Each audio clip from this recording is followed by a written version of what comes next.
మీ cinema release Sankranti season అయిపోయిన తర్వాత వస్తుంది. సంక్రాంతి సీజన్ అంటేనే ఒక 7 సినిమాలు బంచ్ కనపడుతుంది.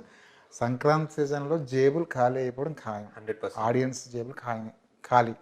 వెంటనే ఇంకో సినిమా నెక్స్ట్ వీక్ ఇంకో సినిమా వస్తుందంటే ఆడియన్స్ ప్రిపేర్గా ఉంటాడా లేదా? సార్ అదైతే నాకు ఉంది. ఓకే. సో అందరూ సంక్రాంతికి ఖర్చు పెట్టేస్తుంటారు. మాది పెద్ద సినిమా ఏం కాదు సార్. మాది చాలా చిన్న అమౌంట్ వచ్చినా చాలు. It's not about money there. మేము దీనికి ప్రైజెస్ కూడా వీఆర్ ట్రైంగ్ టు ఇప్పుడు రీసెంట్గా ప్రూవ్ చేశారు 99 రూపీస్కి కూడా వస్తున్నారని. If we have an option we want give that 99 option also. మాకు ఉందో లేదో కూడా తెలియదు. How do we get it we don't know. అది ప్రయత్నిస్తాం. అలా అని చెప్పి December 26th అన్ని Sankranti films it's not just year కదా, ఎవ్రీ ఇయర్ అలానే ఉండేది కదా. కానీ నందిని రెడ్డి అలా మొదలైన సినిమా release on 23rd which became a big hit. That is a small film. Nani కొత్త సినిమాలు కొత్తలే కదా. పటాస్ కళ్యాణ్ రామ్ వచ్చినప్పుడు that is also release on 23rd republic day. అప్పుడు సంక్రాంతి సినిమాలు వచ్చాయి. సో నిజంగా ఒక మంచి కంటెంట్ ట్రాక్ రికార్డ్ చూసారు.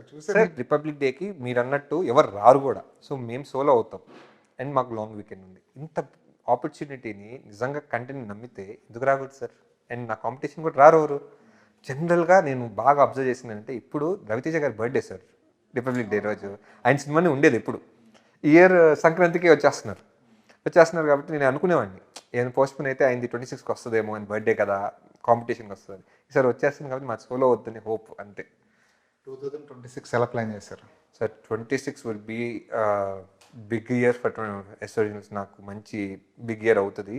నన్ను యూఎస్ నుంచి ఇండియా తెప్పించేస్తుంది అనే ఉద్దేశంతో నేను ఉన్నాను. Not because of this, I'm confident on my content which I'm making. Okay, starts off with this Om Shanti శాంతి.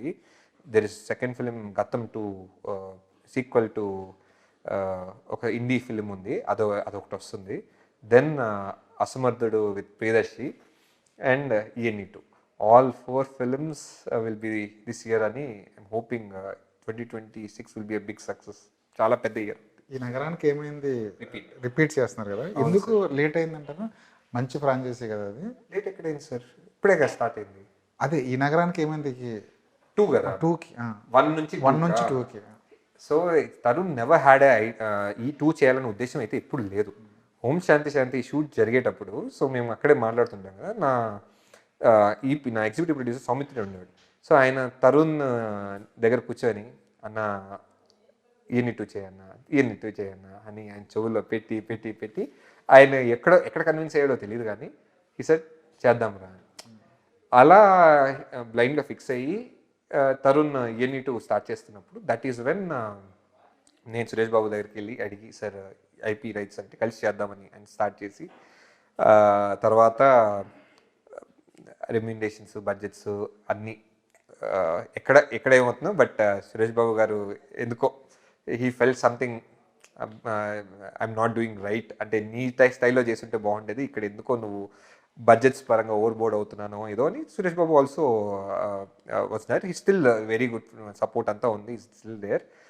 ప్రాజెక్ట్కి నాకు కూడా ఏమవుతుందంటే ఐ ఫెల్ట్ చిన్న ఏంది అనిపించింది అంటే ఓకే 35కి రానా పేరేయడం, రానా సినిమా అయిపోయింది సరే, ఈయన్ని ఆయన వెళ్ళిపోవడం వల్ల కూడా నాకు అడ్వాంటేజ్ అవుద్దేమో అనుకున్నాను. సో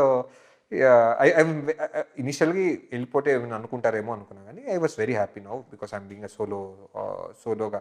నేను ఇంకో ఫ్రెండ్స్ ఇద్దరు ఉన్నారు, we're all doing together. Same batch పనిచేస్తుందండి. The actors wise almost the same అండి. This one I reveal later. స్లోగా మా ప్రమోషనల్ ప్లాన్లో వస్తుంది. They are new characters. They 4 కాకుండా they are couple of new characters coming in. ఆ క్యారెక్టర్స్తో కూడా ఇట్స్ వెరీ ఫన్ ఫిల్మ్ అండి. I heard the story. నేను మొత్తం think Tarun's best script till date. Right sir, మీ నుంచి ఒక సినిమా వస్తుందంటే ఖచ్చితంగా ఆడియన్స్ అందరూ చాలా ఈగర్గా వెయిట్ చేస్తుంటారు. మీరు అన్నట్టు ఇది రీమేక్ సినిమా అయినా సరే మీదైన ముద్ర ఈ సినిమాలో కనిపిస్తుంది. 2026 మీకు మంచి హిట్తో స్టార్ట్ అవుతుందని కోరుకుంటూ thank you very much sir. Thank you. All the best. Thank you sir.